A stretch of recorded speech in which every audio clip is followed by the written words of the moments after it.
Hello students, welcome to my channel smart study. उम्मीद करती हूँ आप सब लोग अच्छे होंगे। लास्ट क्लास में हम लोग डिस्कस कर रहे थे religious life of Harappa civilization, और आज का हमारा जो डिस्कशन पॉइंट होगा वो होगा causes of the decline of the Harappan civilization. आज हम लोग हड़प्पा सिविलाइजेशन के डिक्लाइन को पढ़ने और इसे समझने वाले हैं। वीडियो स्टार्ट करने से पहले मेरे चैनल में नए आने वाले स्टूडेंट से एक रिक्वेस्ट है, अगर आप मेरे चैनल में नए हो और चैनल को अभी तक सब्सक्राइब नहीं किया तो चैनल को सब्सक्राइब कर ले, और अगर वीडियो पसंद आए तो इसे लाइक और शेयर करना ना भूले। तो चलिए स्टूडेंट्स, मैं आपका और ज्यादा टाइम ना लेते हुए आज की अपनी वीडियो की शुरुआत करती हूँ। देखिए स्टूडेंट्स, आज का जो हमारा टॉपिक है वो है causes of the decline of the Harappan civilization. इस टॉपिक में हम लोग ये समझेंगे कि हड़प्पा सिविलाइजेशन किस तरह से डिक्लाइन हुआ, किस तरह से इस सिविलाइजेशन का खात्मा हुआ, इसको हम लोग जानेंगे। और हड़प्पा सिविलाइजेशन के डिक्लाइन से जुड़े डिफरेंट जो थ्योरीज है इसको पढ़ेंगे और समझने की कोशिश करेंगे। तो आइए हम लोगों का पहला पॉइंट क्या है इसको डिस्कस करते हैं। देखिए स्टूडेंट्स, हमारा जो सबसे पहला पॉइंट है वो है scholars are not unanimous on the causes of the decline of the civilisation. That means जितने भी स्कॉलर्स हैं उन्होंने हड़प्पा सिविलाइजेशन के डिक्लाइन के पीछे बहुत सारे काउजेस बताए हैं, बहुत सारी वजूहात बताए हैं कि किस तरह से इतनी बड़ी सिविलाइजेशन की डिक्लाइन हुई, इतना बड़ा सिविलाइजेशन खत्म हुआ। ओके, इसके पीछे डिफरेंट थ्योरीज है। तो सबसे पहला थ्योरी क्या है इसको देखते हैं। देखिए सबसे पहले थ्योरी क्या है इसको हम लोग डिस्कस करते हैं। क्या है? Something that owing to heavy rainfall the Indus valley was abundant in forest. तो देखिए इस थ्योरी में क्या बोला जा रहा है, इस थ्योरी में ये बोला जा रहा है कि कुछ स्कॉलर्स है जो ये सोचते हैं कि इंडस वैली सिविलाइजेशन में काफी हेवी रेनफॉल होती थी। ओके, देखिए जिस जगह हेवी रेनफॉल होगा ना वहां पे फॉरेस्ट बहुत ज्यादा होंगे, वहां एवरग्रीन फॉरेस्ट होंगे, घने जंगल होंगे। तो हिस्टोरियंस क्या बोलते हैं, हिस्टोरियंस ये बोलते हैं, स्कॉलर्स ये बोलते हैं कि इंडस वैली सिविलाइजेशन में बहुत हेवी रेनफॉल होता था जिसकी वजह से वहां फॉरेस्ट काफी तादाद में थी। Now next, in causes of time the climate change. लेकिन जैसे जैसे क्या हुआ, जैसे जैसे टाइम गुजरता गया तो क्लाइमेट क्या हुआ, चेंज होने लग गया।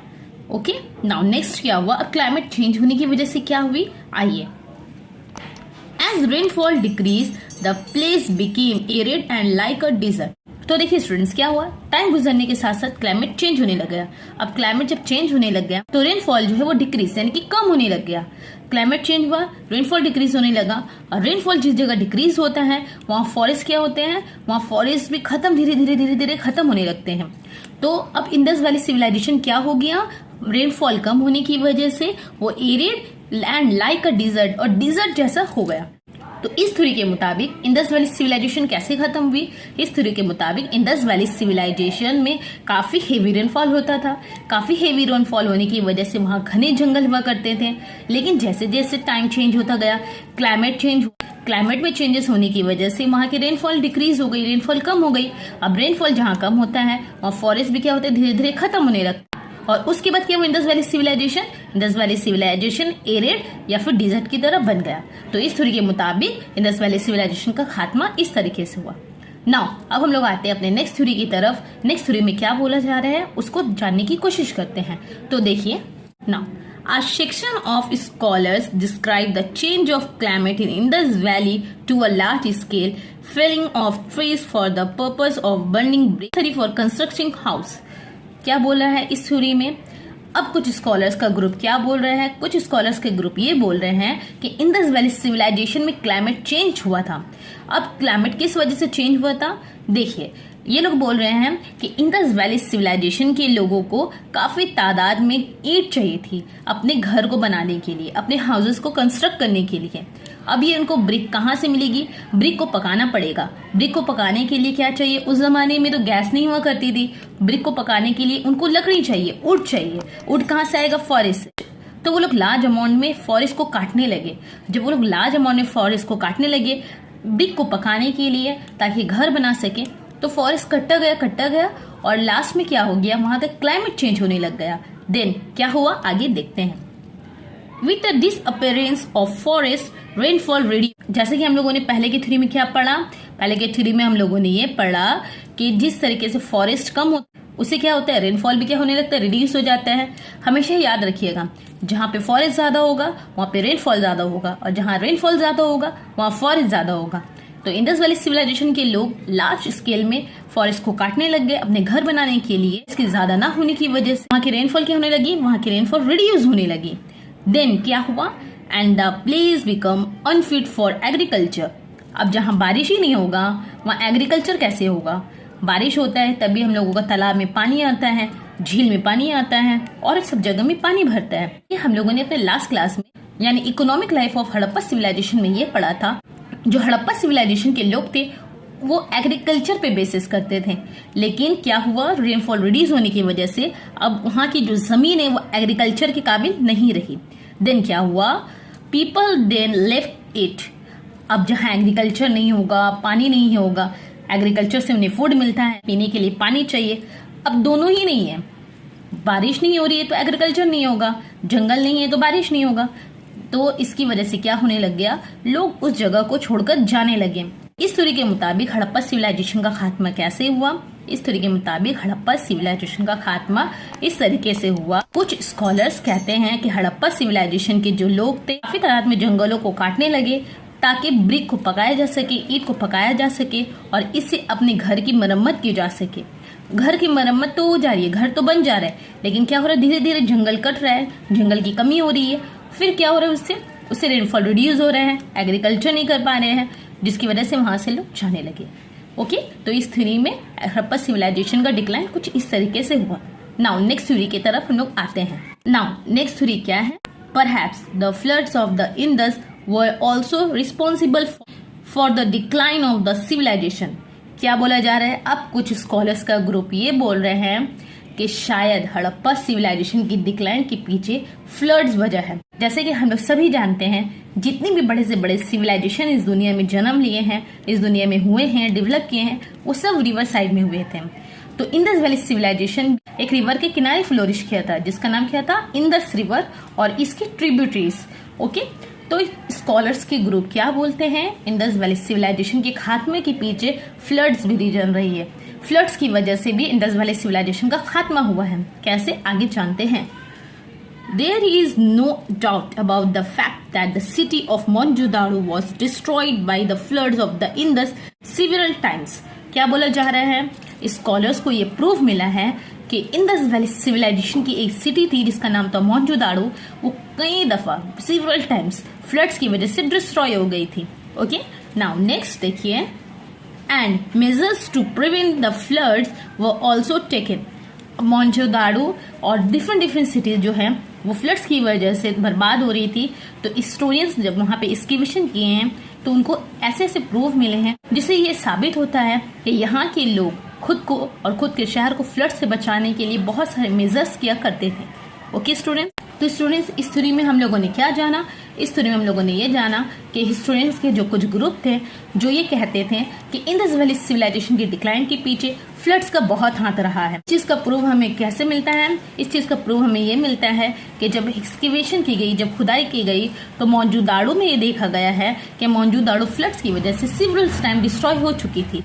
इसके अलावा और भी एक्सकैवेशन के जरिए प्रूफ मिला है कि इंडस वैली सिविलाइजेशन के लोग जो है वो खुद को और खुद की सिटी को फ्लड से बचाने के लिए बहुत सारे मेथड आजमाया करते थे ताकि इनकी सिटी और ये लोग फ्लड से बचे रहें। Okay students, now next theory हम लोग आते हैं। तो देखिए नेक्स्ट थ्योरी क्या कहता है, according to the some scholars the efficiency of the municipal or city authorities was also responsible for the decline of the civilization।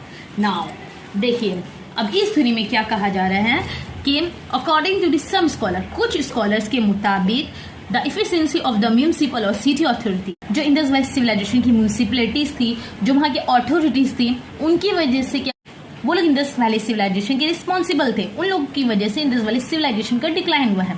कैसे, in the upper layers of the city the deterioration in planning and maintenance is observes. क्या बोला जा रहा है, Indus valley Civilisation के जो authority थे, जो म्यूनिसिपलिटी थी, वो लोग इंडस वैली सिविलाइजेशन की डिफरेंट सिटी की देख रेख किया करती थी। लेकिन क्या हुआ, house have encroached the roads and brick kiln have been freely made in lanes. क्या बोला जा रहा है कि जितनी भी चीजें बनाई जा रही थी, चाहे वो हाउस हो, चाहे वो रोड्स हो, वो सब पकी हुई ईंटों से बनाई जा रही थी, जिसकी वजह से जंगल काटे जा रहे थे। और जंगल को काटने का परमिशन कौन देता है? हमेशा याद रखिएगा, जितने भी फॉरेस्ट को काटने का हो या बिल्डिंग बनाने का हो या कुछ बनाने का हो, गवर्नमेंट जब तक साइन नहीं करेगी तब तक वो कुछ नहीं बनेगा। तो ये अथॉरिटीज क्या करती थी? सिग्नेचर कर देती थी, जिसकी वजह से काफी तादाद में जंगल काटे जा रहे थे। तो ये अथॉरिटीज की गलती थी, ये म्युनिसिपैलिटीज की गलती थी, जिसकी वजह से इंडस वैली सिविलाइजेशन की डिक्लाइन हुई। ओके, तो इस पॉइंट में हम लोगों ने ये देखा। तो इस थ्योरी में हम लोगों ने ये जाना कि इंडस वैली सिविलाइजेशन की डिक्लाइन के पीछे जो म्युनिसिपल थी, जो अथॉरिटी थी, वो वजह थी। नाउ नेक्स्ट थ्योरी की तरफ हम लोग आते हैं। नेक्स्ट थ्योरी देखिए क्या कह रहा है। The fine blow came in the form of foreign इन्वेशन। ये सबसे इंपॉर्टेंट थ्योरी है। ओके, तो इस थ्योरी के मुताबिक इंडस वैली सिविलाइजेशन का डिक्लाइन कैसा हुआ? कुछ स्कॉलर्स कहते हैं कि इंडस वैली सिविलाइजेशन पर फॉरेन इन्वेशन हुआ था, बाहर के लोगों ने अटैक किया था, जिसकी वजह से इसका डिक्लाइन हुआ है। अब कौन थे ये लोग अटैक करने वाले? देखिए, it was lead by Aryans. जो हड़प्पा सिविलाइजेशन के ऊपर, जो हड़प्पा सिविलाइजेशन के लोगों के ऊपर, हड़प्पा सिविलाइजेशन के डिफरेंट सिटीज के ऊपर किन लोगों ने हमला किया था? आर्यंस ने अटैक किया था। ओके, तो क्या हुआ आगे देखिए। They destroyed the city. इन लोगों ने क्या किया? इन लोगों ने वहां के सिटी को डिस्ट्रॉय कर दिया। Many scholars subscribe to this view. बहुत सारे स्कॉलर जो है वो इस व्यू को मानते हैं, इस व्यू को अग्री करते हैं कि इंडस वैली सिविलाइजेशन के ऊपर फॉरेन इन्वेशन हुआ था, बाहर के लोगों ने अटैक किया था। वो कौन थे? वो आर्यंस थे। हमेशा याद रखिएगा स्टूडेंट्स, जब एक न्यू एम्पायर बनती है या फिर न्यू सिविलाइजेशन जन्म लेता है तो क्या किया जाता है? उसको ग्रो करने के लिए ना, और उसको फ्लोरिश करने के लिए पास्ट की सब हिस्ट्री को मिटाया, उससे पहले की जो सिविलाइजेशन है उसकी हिस्ट्री को छुपाने की, मिटाने की कोशिश की जाती है। ओके, तो देखिए आगे फिर क्या हुआ। देखिए क्या प्रूफ मिला है जो ये लोग कह रहे हैं कि फॉरेन इन्वेंशन हुआ था। तो देखिए, heaps of dead bodies have been found in open street की खुदाई की गई तो ह्यूमंस की स्कल्पचर्स मिले हैं। अब वो कहाँ पड़े हुए थे? वो स्ट्रीट्स में, ओपन स्ट्रीट्स में पड़े हुए थे। उसके बाद near wells and inside the houses. कुछ कुएं के किनारे थे तो कुछ हाउसेस के अंदर, हाउसेस के बाहर थे। और ये कब होता है? ऐसा उसी वक्त होता है जब उस जगह में इन्वेंशन हुआ हो, जब उस जगह में अटैक हुआ हो। लोगों को जैसे तैसे मार के फेंक दिया जाता है। जब अटैक होता है किसी भी शहर, किसी भी सिटी के ऊपर, तो लाशों को काट कर वैसे ही छोड़ दिया जाता है। जिसको जहां पड़ा, जो जहां मिलता है उसको वहां पे मार दिया जाता है। तो इसी तरह इंडस वैली सिविलाइजेशन की एक्सकैवेशन की गई तो इंसानों की स्कल्पचर कहीं रोड पे, किसी वेल के किनारे, कहीं हाउस में हम लोगों को मिली है, स्कॉलर्स को मिली है। Now next, they bear the mark of sharp weapons. और जब हिस्टोरियंस ने इसको ऑब्जर्व किया, ह्यूमन स्कल्पचर्स के ऊपर एक्सपेरिमेंट की गई तो उसमें क्या पाया गया? शार्प वेपन से उन पर अटैक किया गया है, किसी तेज वेपन से उनको अटैक किया गया है। और ऐसा उसी वक्त होता है जब किसी कंट्री, सिटी के ऊपर कोई इन्वेंशन, कोई अटैक करता है। Okay, now next, the dead bodies have been left uncremated. It is believed that Indra, king of god, destroyed the city. अब क्या बोला जा रहा है? जो इंद्रा है, ठीक है, ये बिलीव किया जाता है जो इंद्रा है, God of, king of God हुआ जब फॉरेन इन्वेंशन हुई और इसकी वजह से ढेरों लाश बिछ गए। तो इन्होंने क्या किया? गॉड के किंग ऑफ गॉड इंद्रा ने इस सिटी को डिस्ट्रॉय कर दिया। Okay, in Rigveda he is describe as Purandar. ठीक है, ऋग्वेदा में इनको किस नाम से पुकारा गया है? पुरिंदर या फिर डिस्ट्रॉय ऑफ सिटी। ओके, तो देखिए स्टूडेंट्स, अभी हम लोगों ने लास्ट थ्री में क्या जाना? लास्ट थ्री में ये जाना कि बहुत सारे स्कॉलर्स इस बात पर अग्री करते हैं कि इंडस वैली सिविलाइजेशन के लोगों पर बाहर के लोगों ने हमला किया था, फॉरेन इन्वेंशन हुआ था। और फॉरेन इन्वेंशन करने वाले आर्यंस थे। इन्होंने क्या किया? इस सिटी पर अटैक किया और इस सिटी को बर्बाद कर दिया। नाउ प्रूफ हमें कैसे मिला है? जब एक्सकैवेशन की गई इंडस वैली सिविलाइजेशन की तो ह्यूमन का जो स्कल्पचर्स था किसी वेल के किनारे, किसी घर में या फिर किसी रोड में ऐसे पड़े हुए थे। और जब इसमें एक्सपेरिमेंट किया गया तो ये पता चला इनकी मौत किसी शार्प वेपन से हुई। जब फॉरेन इन्वेंशन इनके ऊपर हुआ तो जो किंग ऑफ गॉड है इंद्रा, उन्होंने क्या किया? इस सिटी को डिस्ट्रॉय कर दिया। और ऋग्वेदा में इंद्रा को क्या बोला गया है? पुरंदर या फिर डिस्ट्रॉयर ऑफ सिटी। ओके, तो नेक्स्ट देखिए क्या है। However, all these theories are mere conjectures. For fine conclusion, we are to wait till the Indus script or deciphered. क्या बोल रहे हैं कि ये जो डिफरेंट थ्योरीज हैं ये सबको मानना बहुत मुश्किल है। कोई कुछ है, कोई स्कॉलर कुछ कहते हैं, कोई स्कॉलर कुछ कहते हैं। लेकिन फाइनल नतीजा क्या निकलेगा, फाइनल कंक्लूजन उसी वक्त निकलेगा जब इंडस वैली की स्क्रिप्ट को पढ़ा जा सके। जिस दिन या फिर जिस वक्त इंडस वैली सिविलाइजेशन की स्क्रिप्ट पढ़ी जा सकेगी, पढ़ लिया जाएगा, उस दिन हमें ये पता चल जाएगा कि इंडस वैली सिविलाइजेशन की डिक्लाइन कैसे हुई थी, और साथ ही साथ इंडस वैली से जुड़े बहुत सारे फैक्ट्स हमें पता चलेंगे। स्टूडेंट्स, आज का मैं अपना वीडियो यहीं खत्म करती हूँ। मैंने आपके साथ आज हड़प्पा सिविलाइजेशन की पूरे टॉपिक को कंप्लीट कर दिया है। अगर आप लोगों ने हड़प्पा सिविलाइजेशन के तमाम सीरीज को नहीं देखा तो तमाम सीरीज को अच्छे से देखिए, क्योंकि ये एग्जाम के पॉइंट ऑफ व्यू से काफी इंपॉर्टेंट है। इसके अलावा स्टूडेंट्स, अगर आपको हड़प्पा सिविलाइजेशन के इस टॉपिक से जुड़ा कंफ्यूजन है या फिर कोई पॉइंट सही से समझ में नहीं आया तो आप मुझे नीचे कमेंट करिए, मैं इसका आंसर जरूर दूंगी। तो स्टूडेंट्स, मैं मिलती हूँ आपसे अपने अगले वीडियो में लेकर एक न्यू टॉपिक को। तब तक के लिए अल्लाह हाफिज।